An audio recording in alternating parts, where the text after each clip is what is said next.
Hello, everybody. Good afternoon, good evening, and good night. And you just heard is the intro song, my new song, The Trinicle, which I recently released yesterday. And I'm really happy with the feedback that I got on that. And I would like to thank Amber, ATS News, and Val for the praise that they gave me for that and the encouragement to use it as the new intro, outro song, which I'll do. I finally figured out how to get my music onto StreamYard for the intro song. So instead of the stuff they give you, I'm going to use my own. So I'm happy to have been able to do that, and I like all the praise I've been getting for my recent releases. So yeah, let's get right into Karen Reid and her civil legal battles. You know, her legal battles have been ongoing since 2022, and continuing, it seems, possibly for the rest of the decade, sadly, with the amount of civil suits that she's involved with. So let's get right into it. I posted the link on the Justice for Karen Reid, so hopefully you'll get some extra traffic today. Thank you very much, Nasty Meal. And I was actually in Bob Levy's stream the other day, and Vince the lawyer was in there, and he was talking about maybe Vince was talking about maybe him and Miss Judy, the AA Asian American Legal Focus lady, showing up, which I didn't believe. I thought he might have just been pulling my leg, but who knows? You know what I mean? He might he might make an appearance. So you never know. So let's get right into it, and everyone here. Say hello, and let's begin. So obviously we know a lot of us, most of us know it. If you don't know, I'm going to give you some background on Karen Reid. Following Karen's June 2025 acquittal on charges of killing her boyfriend and police officer John O'Keefe in Canton, Massachusetts, in which he died on the 29th of January 2022. So basically, uh, I looked into that, and I've been following the case since the beginning. And so Karen was going out with John. They were boyfriend and girlfriend, but there was another guy, another law enforcement officer, not a cop, an ATF guy called Higgins, Brian Higgins, was trying to get in with Karen, but on the night of John's death, Karen was accused of taking his life, and she has been proven to have not have done that. She was initially tried. Um, Saying quick hello, but I'll be listening from the bushes. Glad you can make it, Daria, and I hope you enjoy what we have to offer today. Glad you could make it. So Karen was with John and at the bar at the bar in Canton on the night of his death, as was other friends and colleagues of John's, including the McCabe's, the Alberts, and they were at the bar and drinking together. And then subsequently, John went back to the Alberts' place, and that's where he was found deceased. And Karen, came later, and it's established that he was already dead, deceased by the time she had arrived. So the basic claims against her have been disproven in a criminal court. However, civil lawsuits are different. You know, they require less burden of proof. So cases where people have been acquitted criminally, or there has never been enough evidence to charge someone criminally, have alternatively been taken to civil action in the civil courts. And this is what's been done to Karen from two separate civil lawsuits that involve her.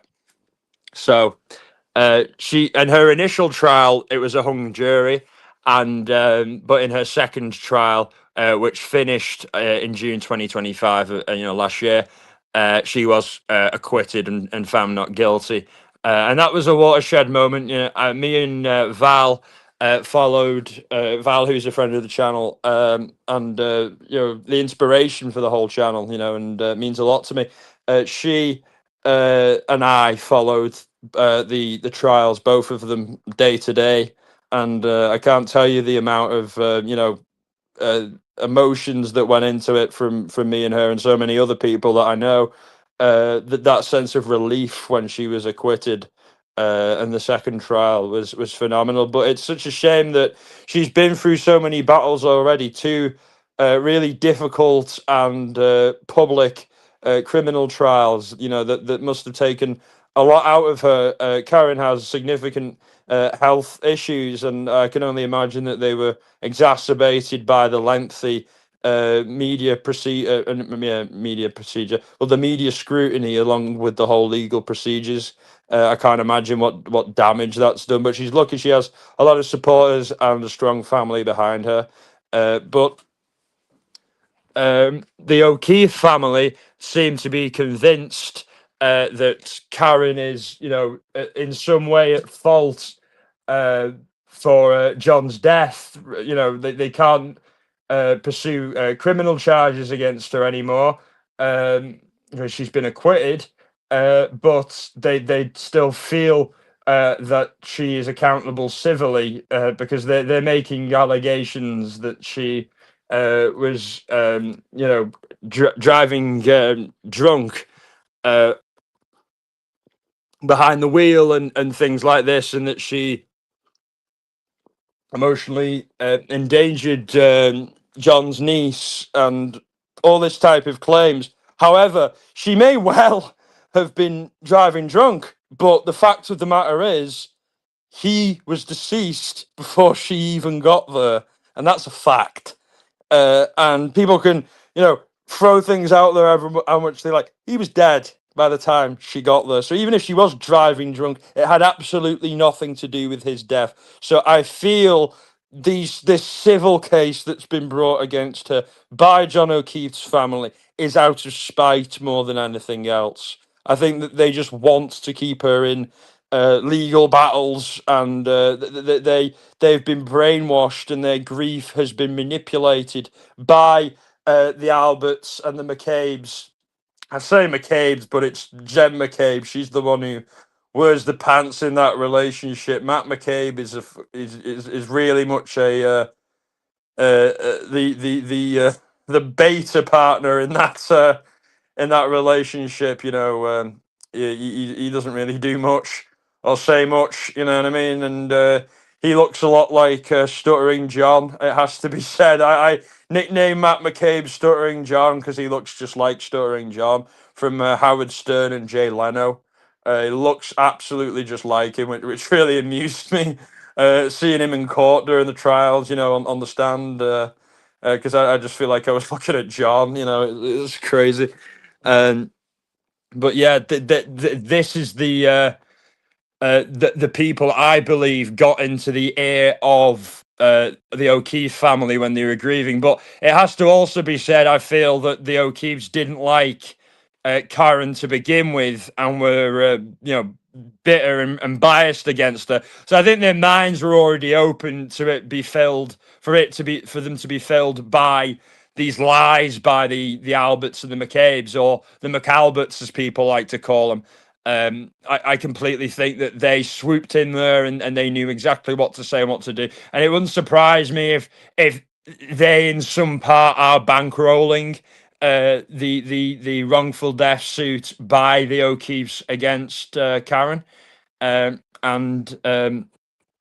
John's family filed the wrongful death suit in the Plymouth Superior Court, and Karen is scheduled to be deposed along with other key figures. So it will. I will assume that the O'Keefes will be deposed along with the Alberts, the McCabe's, and this isn't the only civil suit involving them all. There's several. And this is really extensive, and I really think it is just born out of a bitterness that they weren't able to frame this woman, and the O'Keefes have just been manipulated into spearheading this so it doesn't look like what it is, which is the conspirators feeling aggrieved that their conspiracy failed, and the potential for them to be held accountable, because the case into John O'Keefe's death is not closed in my mind, and I think that the feds are. It's already been suggested that they have the FBI and other federal agencies have been investigating this behind the scenes. So who knows what's further down the road? I certainly don't think that any police department in Massachusetts has the capability to properly investigate John O'Keefe's death. I think it has to come from federal agencies who are not tied into this whole thing in Massachusetts. And friend of the channel and also boots on the ground Karen Reid supporter Amy Boston, who I hope will make an appearance in the live.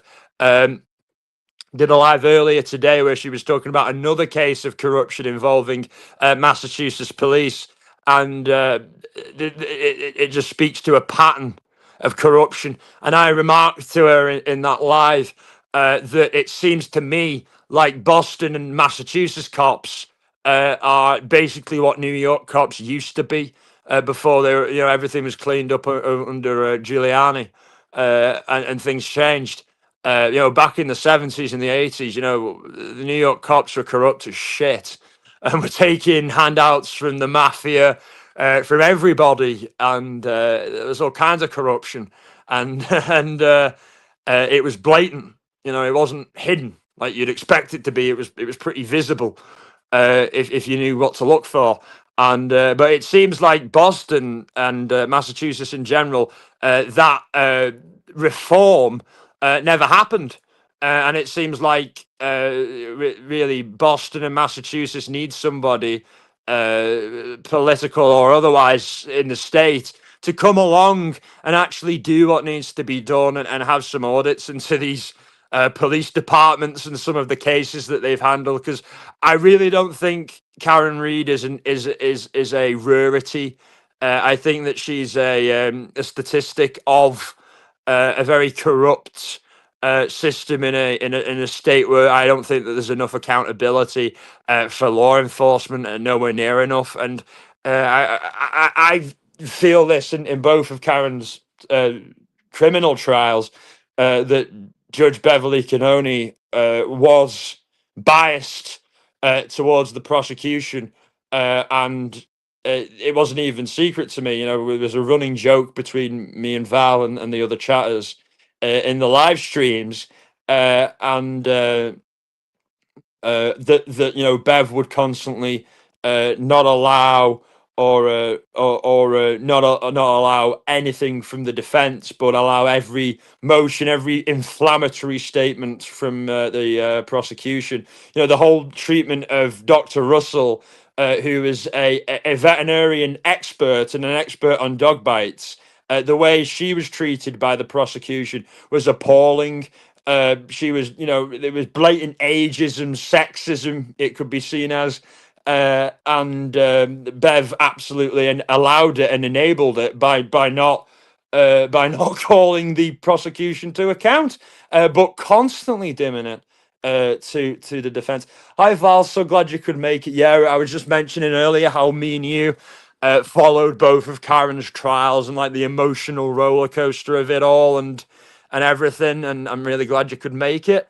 I hope you're doing well, and I'm glad that you're getting some work done while you listen. And I hope I can be an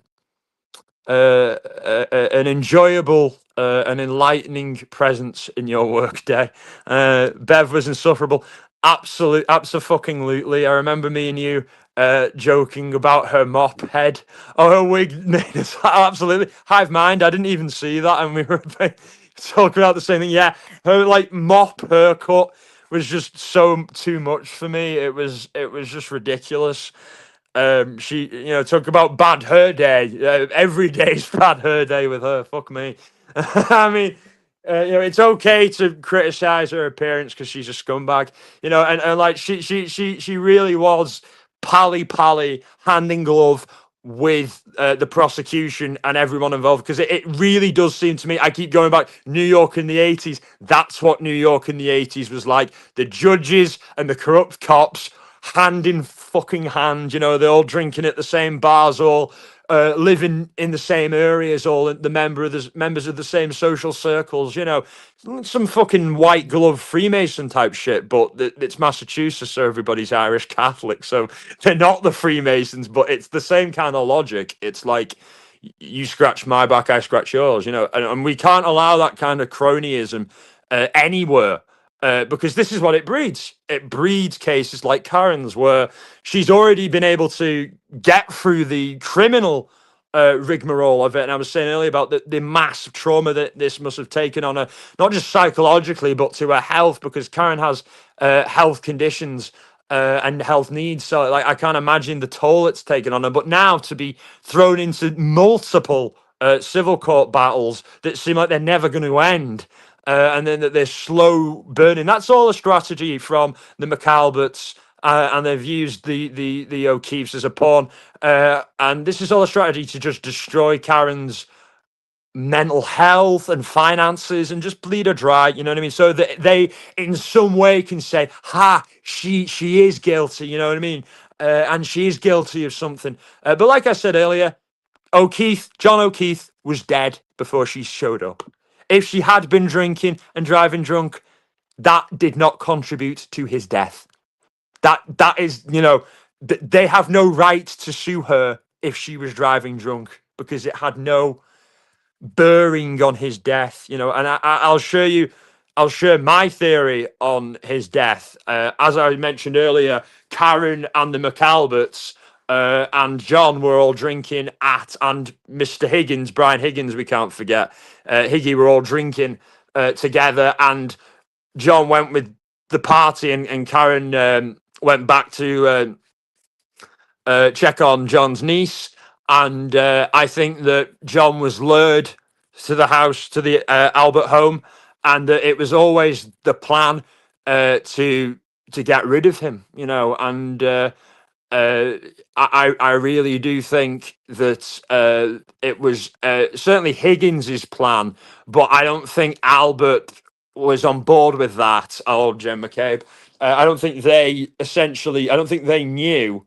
But I think Higgins wanted to off him, and as I've said to you, Val, I think what they were gonna do was say uh, O'Keefe went for Higgins's firearm and he had to use a firearm to self defend him, but that plan went by the wayside because of the dog bites and the brawl that they were in, and also timing and other issues. But I think that was the initial plan. I can't imagine fighting for my life in law court while dealing with my health issues. I don't know how she's been able to do it. I completely agree, Val, and I wouldn't, you know, I'd obviously never want you to, or anyone to, have to go through that. But I think you're equally as strong. You know, you've been through so much as well. Obviously, I'm not going to get into detail because it's not everybody's business, and I respect your privacy. But you've been through a lot, just like Karen. You know what I mean? And I think that you could come through that as well. You know, you're I have to say you are the strongest person I know, because I don't think I could be as unaffected, not unaffected, but as resilient and as strong as you are with everything you've been through. So I really think that that's something you should be really proud of as well about yourself. Higgy, but yeah, Higgins, yeah, I think that it was all about him wanting to get John out the picture, and I think he told the Alberts probably in Jen that he was gonna like beat up John and tell him to like get lost and say, "Look at me and Karen, we're together and in love." But I don't think the Alberts or the McCades were that bothered really either way. And but then when it became clear that it was getting out of hand, I think they stepped in to end things, because I don't think that they wanted a domestic call or anything like that to happen. I think it would be pretty embarrassing. So, but I also think that they may have disliked him for whatever reason. I think, Val, you said to me that you think like the others didn't like John because he was a clean cop and they were all dirty cops. I tend to go with that. I think that Albert didn't like him because he was a clean cop, and I think Albert's, in my opinion, a dirty cop.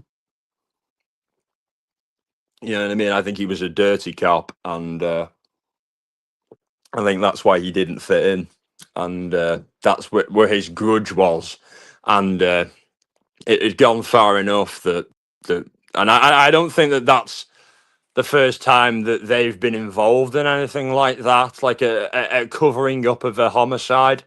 I really don't. Hi, Coffee and Skeletons. Glad you could join us. Glad you could make it. And I think also why they hate Karen so much, because she ruined the plan. Absolutely, that was just what I was going to come to. She ruins the plan. They were gonna. I genuinely believe like they were going to shoot John, and Higgins was going to shoot John, saying he tried to go for his gun in a fight, and that Higgins was going to provoke a fight and then shoot him. But like Karen fucked up the plans, and the timings were fucked up, so they couldn't do that.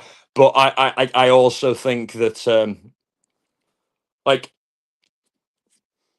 noise as well, and the way that the bullet would have gone in, and the stance that he would have been in, it would have, the fact that they were brawling and fighting, like it would have been seen that either John was trying to flee the second he saw the gun had been pulled, which was probably what he would have done, and then he shot him in the back probably, and then that would look pretty fucking suspicious, because Higgins is a dumbass, but he's not that big of a dumbass. He's an ATF agent. He knows about firearms, so he knows how ballistics would work and how it would look if John was shot in the back. So I think in the moment it seemed better to just do it via blunt force trauma, and and use Chloe as well, and such a shame.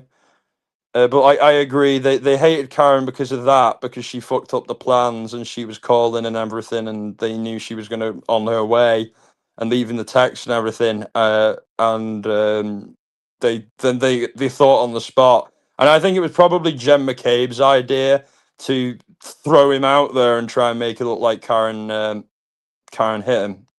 I think Jen McCabe did it. I think she's the mastermind more so than Albert, and I really think that she's the one behind it all.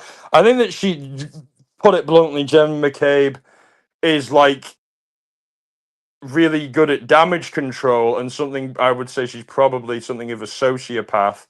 And I think she's good at damage control and manipulation. But I think she fundamentally hated Karen because she thought that Karen was prettier than her. I genuinely think that that's what it comes down to.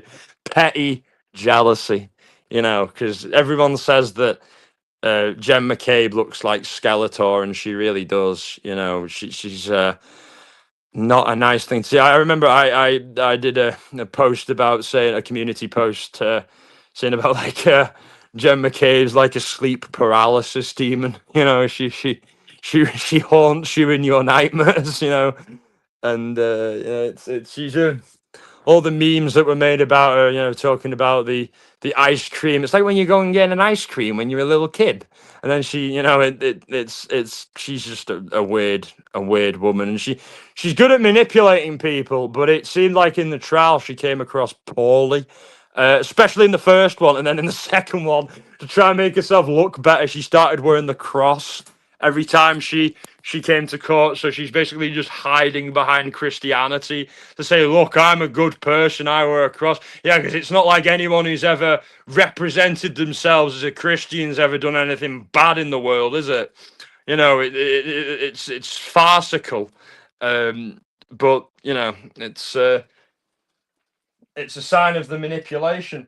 And at the moment, lawyers in the civil trial, what the current update for the civil trial, the wrongful death suit against Karen, is lawyers are currently arguing about the return of Karen Reid's cell phones, two cell phones held by Norfolk's DA office. They wanted to be able to get her cell phones back, and it seems like they've already got all the data. You know what I mean? It just seems like they're just being pricks. Basically, they're just being difficult for the sake of being difficult. And the judge in this case has already commented that she thinks that the progression of everything is way too slow considering the amount of lawyers that's involved on both sides. Poor Chloe. Yeah, I completely agree. She was used, and manipulated and provoked by Higgins and Albert to be defensive and get scared and then lash out, and that's the only reason she did it, not because she was malicious, because she'd been manipulated and abused in a way by her supposed owner, her supposed caretaker, and that's just disgusting, because we're very pro animal rights here, and this channel is very pro animal rights, so any kind of mistreatment to animals is to me as bad as mistreatment of kids. I think the same penalties should apply, and because they're so innocent, you know what I mean, and so what we've got to do in the world, we've got to protect the innocent, human or not. And oh god, lol, sleep paralysis demon. Yeah, she really is. She is a total sleep paralysis demon, and she looks like Skeletor, and she really freaks me out, and just watching those clips of her talking really freaked me out, and yeah, she's something else, and she really doesn't, like I say, represent herself very well in the public eye, and not at all. She claims to be some simple, soccer mom, whatever, and she just really is, and I think she's a master manipulator in very subtle ways, But it's a weird contradiction because she's a good manipulator, but she represents herself really badly in the trials. I don't think she's just good at manipulating dumb people. To be honest with you, look at her husband; he's a fucking buffoon. Does he even have any ideas of his own, or is just are they in some kind of matriarchy where Chen calls all the shots? It's so bizarre. Hi, Amber. So glad you could make it, and hope you enjoy what we've already discussed on the live so far. It's been fun. I'm glad you could make it. From Amber E comes from Laura, Life Perplexed community, and Laura's been a big supporter of mine for a long time. And obviously, it was very great having Laura on when we went through the Reiner case, which is something that we'll be continuing to follow as updates come out, and hopefully we can get Laura back on for that, because she was great contribution, and she generously lets me promote my lives in her Discord, and that gives me a place to let people know when I'm going live outside of my general channel, because sometimes people just don't get the notifications or they'll see the community posts, because YouTube can be so bipolar in what it lets you see and what it doesn't. So it's a good place for that, and I'm eternally grateful for her and Alex Erickson, who allows me to do that also. So great thanks to them. And continuing disputes. Continuing discovery disputes, and the judge has remarked about how slow the pace has been. Reddit brought me here. That is a brilliant picture and a brilliant username, and that is making fun of Carl from WATP, who are these podcasts, who is I don't even, is he still on YouTube, Carl? Or has he been forced to Rumble? He is a guy who is currently involved in legal battles with Stuttering John, aka Matt McCabe. Not the actual Matt McCabe, but I just say that Stuttering John looks like Matt McCabe because he fucking does. They look like twins, you know what I mean? I've never actually seen Stuttering John and Matt McCabe in the same room, so I don't know. Maybe John's playing a character and is playing the role of the controlled husband and subdued husband, but lawyers are constantly Karen's team and the O'Keefe's team, John's family's team, are constantly in disputes about discovery, what can and can't be allowed in the civil case. So that's why it's progressing. So yeah, you agree, they totally do look the same. John and Matt McCabe, it's uncanny, it's bizarre. Matt McCabe looks younger and less, because he is younger. He's considerably younger. I think he's about 10 years younger than John is. But they fucking look a lot like each other, especially when John was on Leno. They look exactly like he did, man. So weird doppelgangers. Um, but yeah, disputes in discovery about what can be allowed in, about what can't be allowed in, are basically holding up the progression of this civil case. And it's believed that it'll be up until at least December, until this wrangling and battles about discovery, about what can be allowed in, about what can't be allowed in, will be resolved, if that. You know what I mean? It may take us into 2027 when we actually commence with the depositions in this civil suit, and it just shows you. I think that it's a strategy from the O'Keefe camp and the McAlbert camp to just try and bleed Karen financially and her family financially.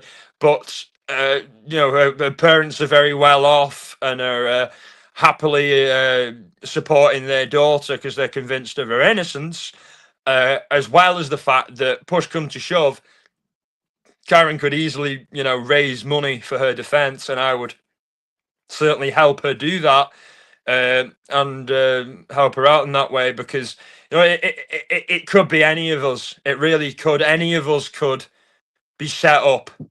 It seems, at anyone's game. If it can happen to, a successful, rich, middle class white woman, it can happen to any of us. Trust me. It's and we have got to, call out corruption and abuse of power where it is, because the amount of people that get free from sentences. Karen was lucky because she had a family backing her. You know what I mean? The people who have fuck all money and have fuck all money behind them are going to get a public defender, and that public defender isn't going to do an Alan Jackson job. You're not going to get that caliber of defense. You're more than likely going to get found guilty or cop a plea that's very unfair, especially if you didn't do anything. It's a travesty, and that's the travesty of the American justice system and justice systems in general throughout most of the world, where it really is pay to win. That needs to change. I really think so, and I think civil court procedures need to change as well. I think when it's clearly being done out of spite, not based on any kind of true evidence or any kind of basis in reality, they should just be thrown out. They let too many civil suits in. They really do. They're excessive. It's like we can see in this case. This is what happens when you let them run amok. And October 2025, the judge did dismiss some of the claims in the initial wrongful death suit related to claims that Karen inflicted emotional trauma onto John's niece, which is absolutely ridiculous. The trauma was inflicted upon the people who took John's life, and that wasn't Karen. That's been proven in court. So we can forget about that. And now Karen has filed a lawsuit of her own. And Karen has filed a lawsuit against several people she is accused of framing her, including former Trooper Proctor, Yuri Buchanan, aka Yuri Bukaki, as I call him and others call him, and Brian Tully, Brian and Nicole Albert, as well as Jennifer and Matt McCabe, and also Brian Higgins. So Karen is fighting back in the civil courts against the people, rightfully against the people who framed her and who conspired to have her liberty and freedom taken away from her for probably forever, all out of petty hatred and silly reasons. You know, they took John McCabe's not John McCabe, they took John O'Keefe's life for absolutely ridiculous reasons, and they framed Karen for absolutely ridiculous reasons. There's never, I think the only good time to take, the only justified time to take a human life is in self-defense, and this is, you know, over trivial. Higgins got his heart broken and fell for Karen and was jealous of John and wanted John out the picture.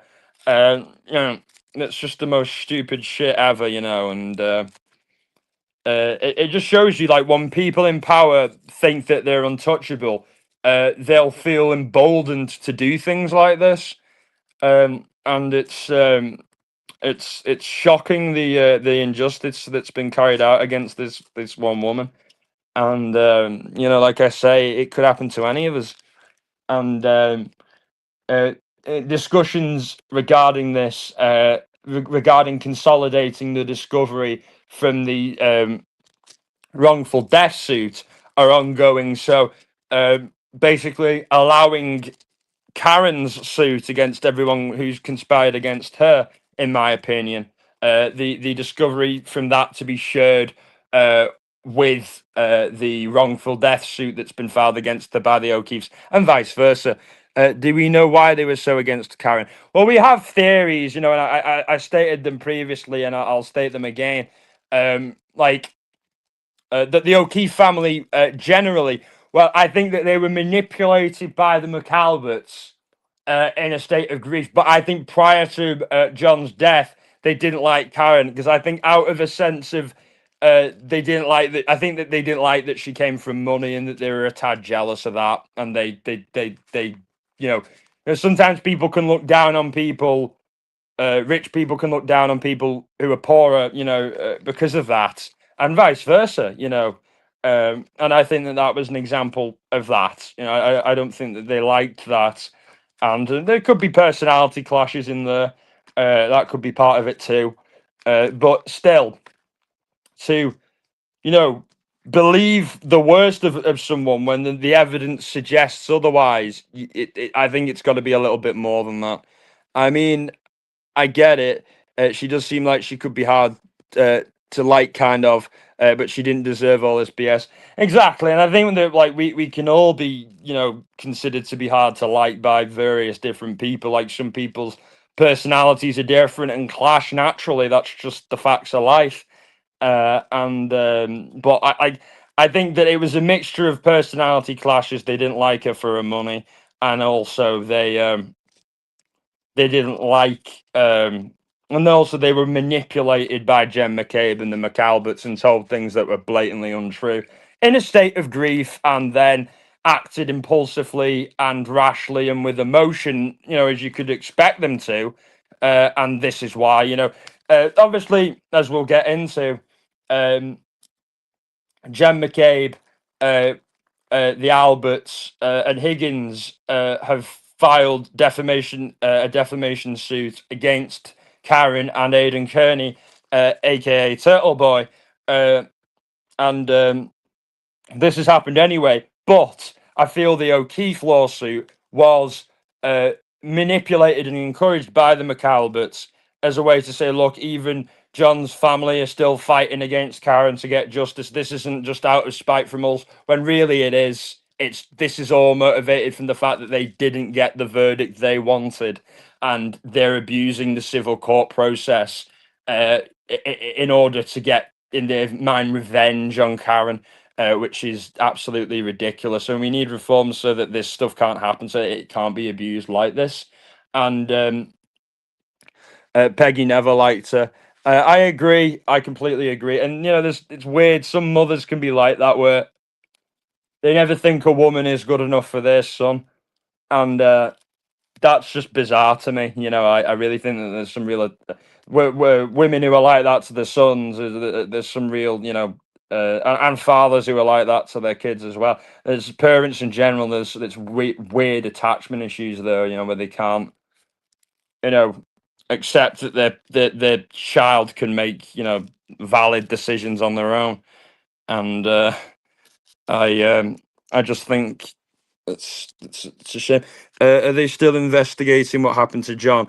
Well, I don't believe that any police force in Massachusetts could ever be trusted to properly investigate his death. But as I said earlier, I think that the FBI are certainly looking into it and poking around.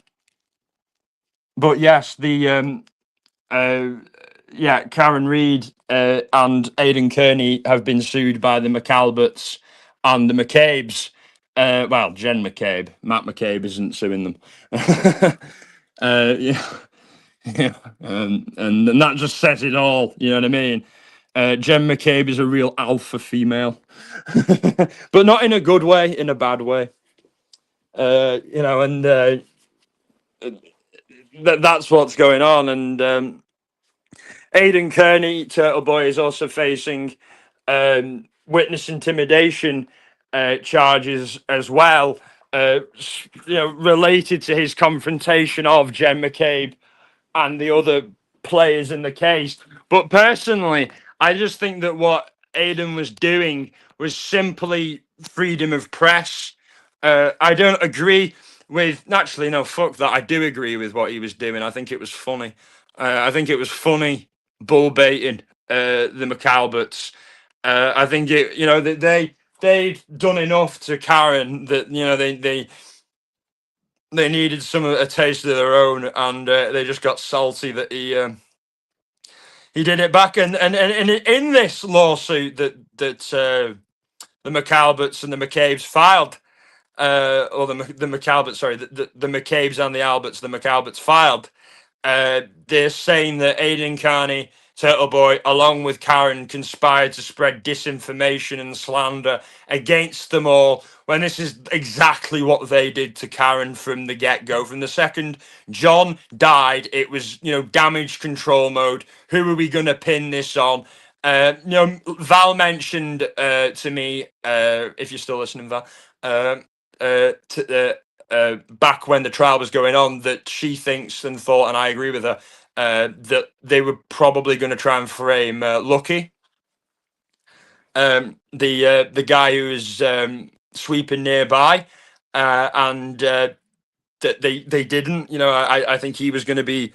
Glad you're still here, Val. Yeah, and I was talking about your views about Lucky and how they were probably going to fit him up. I certainly think that they were considering that, and but when Jen McCabe, in my view, decided let's frame Karen, it was from the get go. It was spread slander, lies, and misinformation against Karen. Yes, totally. He was going to frame him, but then Karen showed up. Exactly. You know, because they knew time wise, eventually, you know, if they just let his body sit in the house, it's time is of the essence, you know what I mean, in those situations. And they're all like law enforcement, aren't they? So they all know that. So like the quicker something is done, the better. So whatever's the quickest option they went with, and they're able to kind of improvise and play. I know people say this about Trump, saying he's playing 4D chess, which he really isn't. Not to get too political, but you know, like that's what I'm talking about. You know, that they're able to think on the spot like that, and lucky for Lucky that he was able to dodge that, and also good on him for having the confidence and the balls to go up into court and to say the truth, and to you know, really shine a light on what happened from his perspective. And I've got nothing but praise for him, and it just shows you the level of obsession of the McAlberts, where they can't accept defeat, and they'll continue abusing this civil court procedures and these civil court system as long as they can. And there has to be checks and balances put in place so that they can't just keep doing this forever, because she's Karen is entangled in three separate civil cases. You know, they're kind of linked, but they're all kind of separate as well. And you know, how long is this going to last? You know what I mean? I like I said earlier in the live, this will take.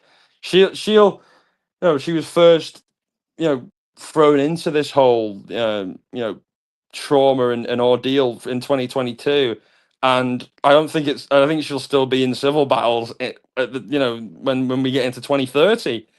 So that'll be an 8 year situation of going through courts and all the stress and the nerves that are attached to that. You know, it's unimaginable, and that's their aim. It's to destroy her, because they're vindictive and they're really sick. And I hope that she gets vindicated in the civil courts in the same way she was in the criminal.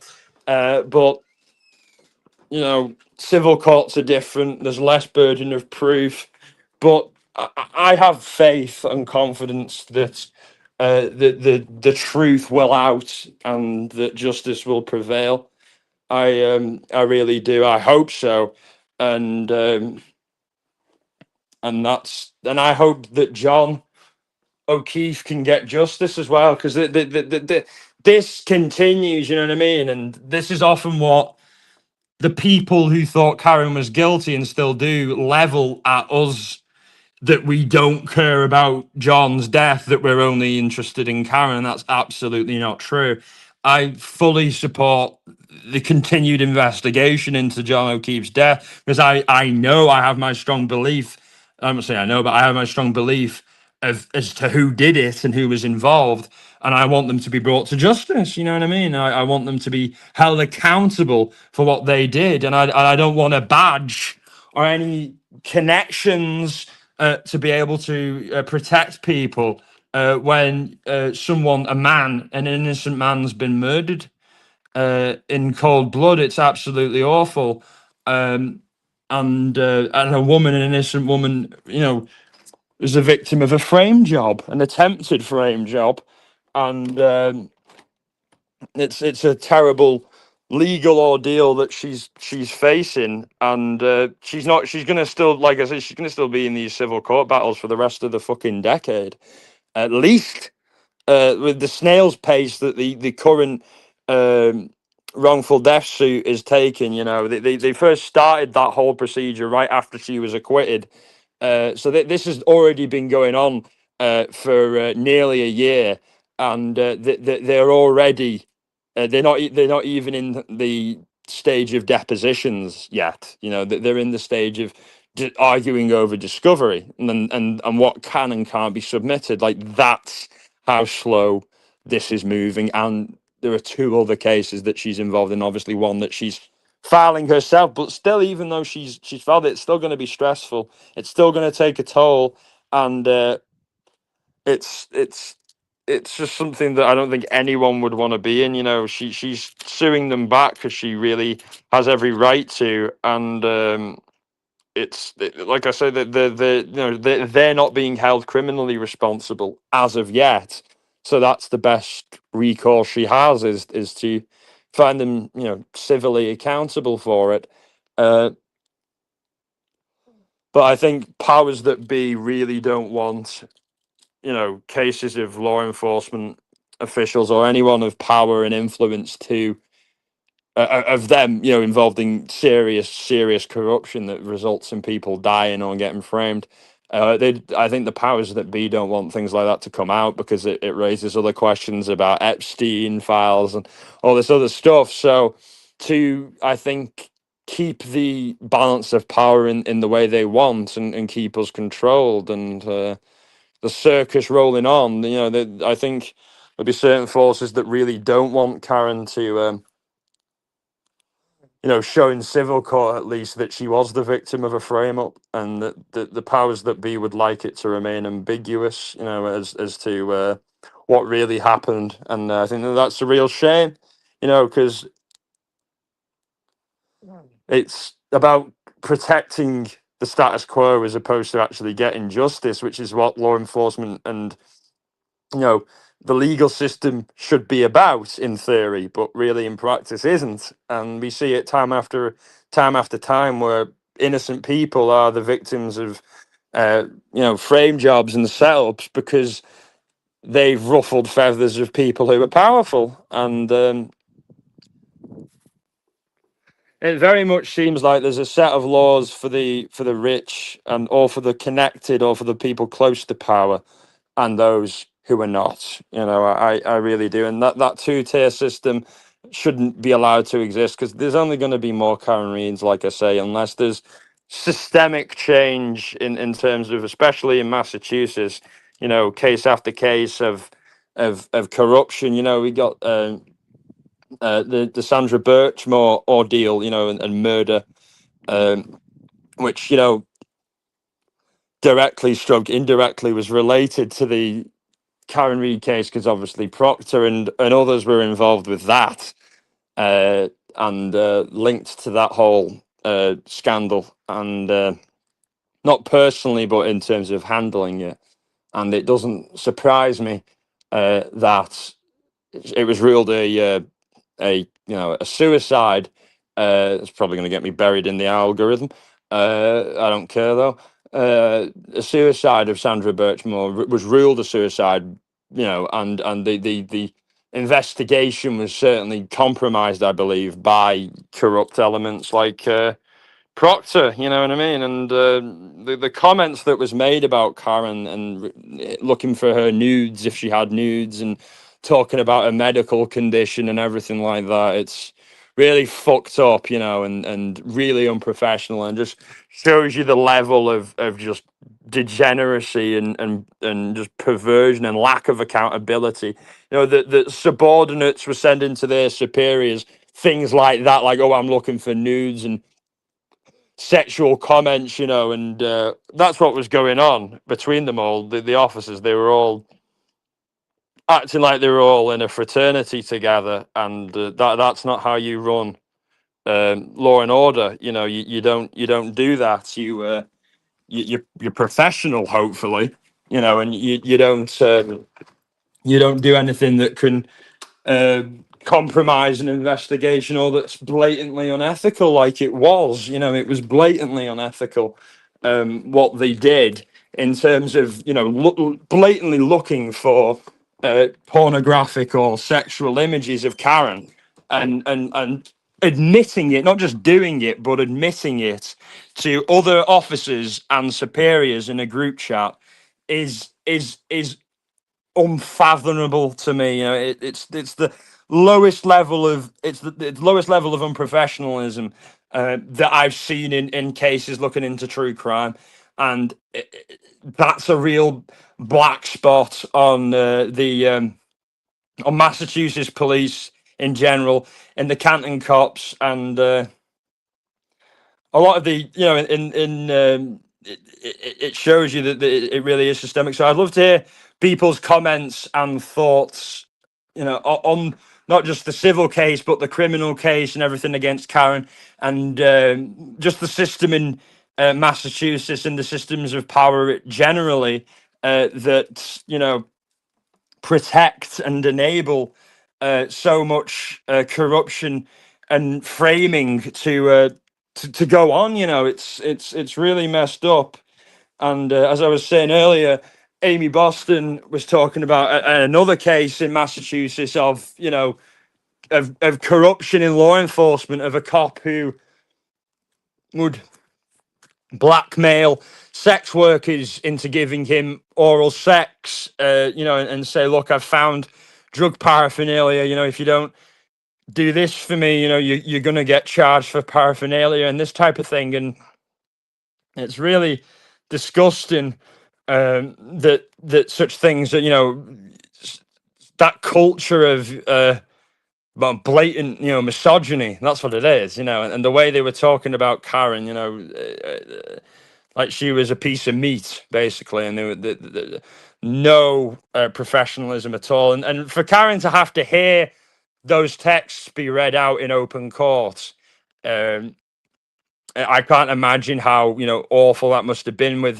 for her to deal with and experience. But like Val, you were watching with me. She was always strong faced and stoic when that was happening. She wouldn't let them see her be affected by it, and that's the real strength of Karen Reid. And I think that that's why, partly why she's inspired so many supporters, because she, despite everything, has remained true to herself and to what she believes in and who she is as a person, and isn't going to allow herself to be misrepresented or objectified, uh, basically turned into a piece of meat by supposed professional law enforcement. So how did she actually kill him, Akon? Ironically, I understand she was acquitted, but did she really run him over?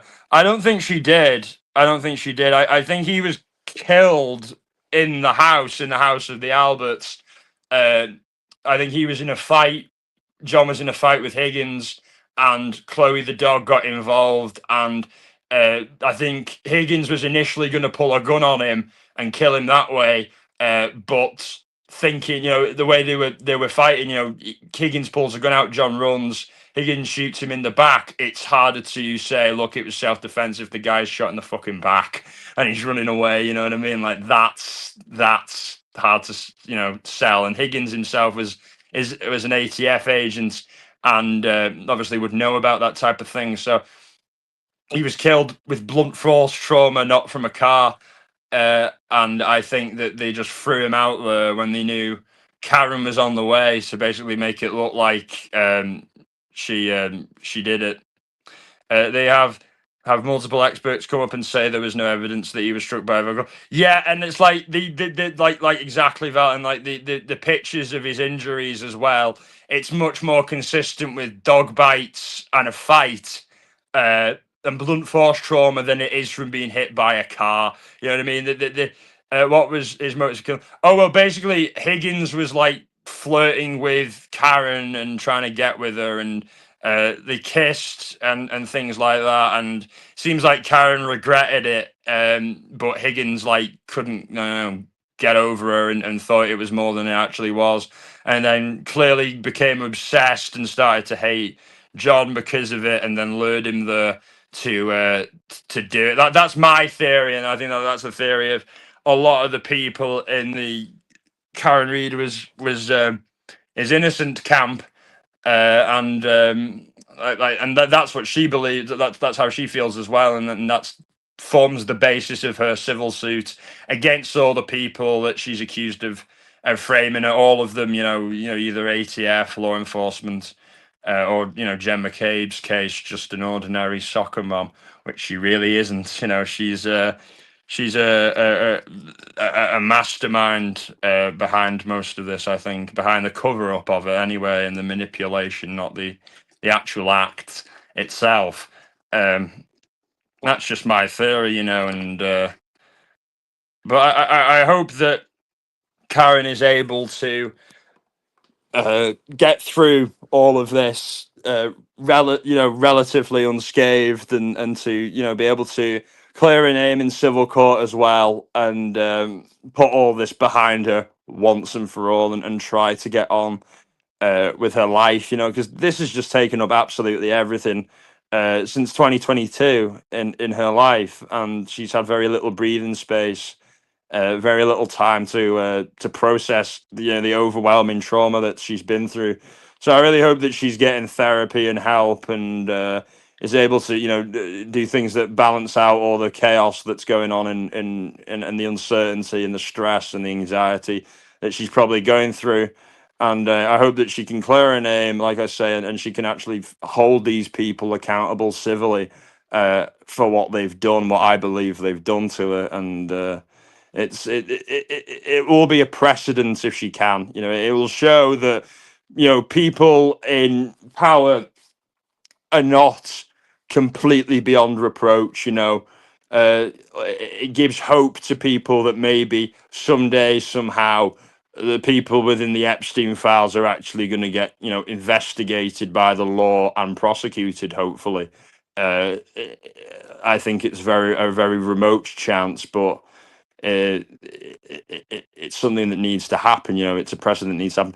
The Contra Coupe and dog bites, no injuries were consistent with a pedestrian motor vehicle accident. Exactly, and then also, we talk about the Sallyport footage ordeal where there was footage missing, and I believe that in the missing footage, that's when the police themselves did damage to Karen's car, because Buchanan was told, like, this is the house of a police officer, and he was already familiar with them, despite what he may say. He was pretty close with them all. So, like, yeah, he was involved in the cover up, and they sabotaged Karen's vehicle to make it look like there was more damage, but they couldn't do anything to John's body after he was deceased, to make it look like, in the time, to make it look like, she'd hit him. And like the dog expert, the dog bite, well, the veterinarian expert, Dr. Russell, who I mentioned earlier, said that the marks on O'Keefe's body were consistent in her experience, very consistent with dog bites of that specific breed, and she was treated awfully by the prosecution, and, as I said earlier, victim of ageist comments, and Beverly Canoni did absolutely nothing to reprimand the prosecution for that, those classless remarks and tactics. But it doesn't surprise me. As I said earlier, I think Bev was very disappointed in the second trial that she was acquitted, and I really think that Bev did what she could to try and get Karen found guilty. And that speaks to a systemic problem in Massachusetts itself, and probably all over America and the world. There's people who have power, who have authority, who will protect others with it. And they very much see themselves as part of one club that we, the people, are not in. And America was never founded for that to be a state of affairs. That's something that is very much of Britain.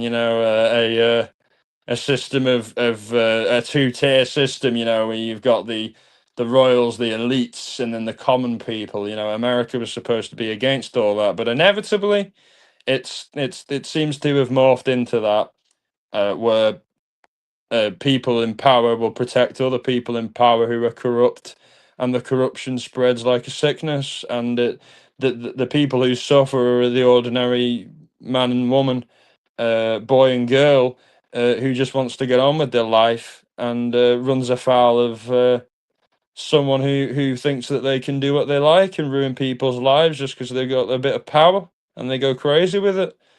And it seems like a lot of people are allowed to do that, sadly, and not held accountable enough. But thank you very much, everybody, for today, and showing up, and all the support that you've shown in the live and the interactions.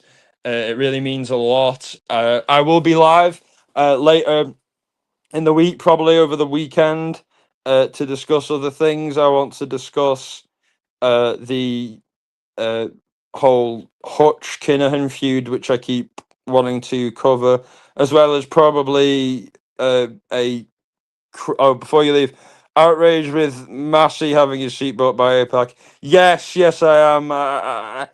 Thomas Massey was basically out-primaried, outvoted on the primary by a candidate who was, the opposing candidate was Trump's pick. A guy who's, going to support the war in Iran, and not want to have the Epstein files released, because Massey was the one. Speaking of holding people in power accountable, who wanted the Epstein files to be released in full, and was advocating and fighting for that, and also was opposing the war in Iraq and wanting America to stop funding Israel and freaking South Korea and Ukraine, and actually fund its own people. and help it get forward. Please add tags when you go live. Help more people get in here. Yeah. I need to. Yeah, I need to add them before, so I get more people. I usually just add them afterwards in the studio. But thanks for the advice, Sharon. I'm glad you're here. Like we're just starting to wrap up, but I hope you can catch the replay and let me know in the comments any thoughts you have. I'm really interested, and let me know now as well before we go. What you think about Karen Reid, civil case, criminal case, whatever, because I know you're following it as well deeply, and it's a classic case of injustice. Uh, Great show, buddy. I knew nothing about this case. Yeah, it's one that like a lot of people have followed it. I think who are not generally true crime viewers, but there's that many these days of cases that it can get hard for people to follow. But I appreciate the compliment. I appreciate you enjoyed the show. I will definitely replay. We should plan a chat about Karen. I am definitely team Karen and always have been. Yeah, I would love that, share and Mark as well. Uh, I think that would be great, and I really do agree with you, and I think as I keep saying, there's like so many cases just like that where someone is set up by powerful people of whatever kind. It might just be local law enforcement, or it might just be a politician, or what. But people with power setting up someone innocent for their own ends and exploiting that authority that they have, and I think that there's a lack of accountability generally for people in power all over the world. And I think that we really are discouraged from advocating and for pushing for more transparency uh, from people within authority. And that shouldn't be a bad thing. And thanks so much. That's really kind. And I want to help her, convince her to sue JLIs. And yeah, sure. Best to you, Mark, and the girls. It's always nice, seeing updates. You and the family on Facebook. Very nice family, and I'm glad you've all got each other. And oh, thanks so much, Val. Glad you could make it and listen and chat whilst you work. And I really appreciate you making it here, and it's just so great that everyone for making it here, and I appreciate everyone's support on my recent musical releases as well. That's been a big boost to me. Obviously, my new song, The Trinical, as well as Pacific Walrus, the song that I have on my shorts section, on the shorts section, as I thought I needed to post on there a bit more, and it fits the bar for that. So it's Your Family by Hadji. Oh, that's really kind, sure. I really appreciate that, and I feel the same. That's very kind. And yeah, I hope she sues JLR as well, but she'll have to get in line for that. There's enough people who want to sue him. He's gonna have more fucking legal battles than Karen's gonna have. Jesus Christ. Thanks, Jay. I'll check out your songs. I really appreciate that, Ambery. Yeah, I make music as well as the true crime, and it's not a Ryan Upchurch type thing. I was making music long before I started doing true crime content. I just, I've always been a fan of true crime, and I was inspired by Val, who I used to do lives with on her panel, to do it on myself. And I will continually always thank Val every live, because honestly, I wouldn't be doing it without her encouragement, and her continued support as one of our moderators is always appreciated greatly. And I appreciate every single one of you. Oh, I'm glad you're still here, Val. Green hearts to you too, and love to you and all your babies. And I can't wait to hear some updates about Henry Jr. and Henry and everybody. I can't wait to see how they're doing. Do you have an opinion on Julie Agar getting brutally assaulted with thousands in hate super chats on Hughie's show this weekend? I do have an opinion. I think it's hilarious, and surely, if you're in Liverpool, going watching Liverpool Football Club, you're a soccer club that you like so much, and I'm back where I grew up, very close to Liverpool. We'll have to meet up and and talk shit. 'Cause I just like to roast Shuley. I'd like to just do it. You know how like Bob Levy used to do the roasts, and they did it with Stern and Mike Morse and everything. I just like to just roast Shuley for like an hour at like a working men's club in Liverpool, and just know that no matter what he does, he will never be able to get the crowd on his side in that environment. He'll always just be, he says you're an anti he says that about everybody. The problem with him is anyone who criticizes him is an anti-Semite, even when it's to do with nothing to do with his religion and it's everything to do with his actual behavior. But proceeds to have Anthony Cumia on, whose girlfriend wished Adolf Hitler a happy birthday, and has that guy on. I don't think Shirley can lay claims about that to anyone. He is a fucking nutcase. And the best thing that ever happened to him was Howard Stern taking pity on him, and that's it. And like I said, he can't call anyone fucking anti-Semitic with the fact that he has Anthony Cumia on. He's had Anthony Cumia on and Anthony Cumia's girlfriend. I'm not going round wishing Adolf Hitler happy birthday. They are. So there you go. He's convenient with who he uses that label for. Give my love. Give my love. Give my love to Archibald, Teddy, Nala, and D. Oh, absolutely, Val. I absolutely will, and I really appreciate that, and can't wait to hear about Henry Jr. Like I said, I'm so glad you could make it as well, and even though you're working as well and multitasking. I hope it's not too taxing. I hope it's not too stressful for you to consuming. But I'm glad you could make it. Yeah. Thank you everyone for making it, and it's been a fun and interesting discussion. And I really appreciate the balance and the levity that is added to this by the chat, along with the great contributions regarding the case also. So I'll play us out with my song, The Trinical, which, a little bit of background on it is, the name itself is named after a kind of stone formation, which is in the video for it up on Saddleworth Moor, which is related to a case I covered years ago on this channel. In fact, the first live I did was about the Saddleworth Moor murders, and the Trinical is a stone formation close to where that happened. But the instrumental piece itself has absolutely nothing to do with the murders. It's just inspired by my perception of the landscape, and that's a lot of what my music is about. For anyone who's interested, it's I get inspired by landscapes, and it kind of put to music how I think that they would sound, if that makes any sense.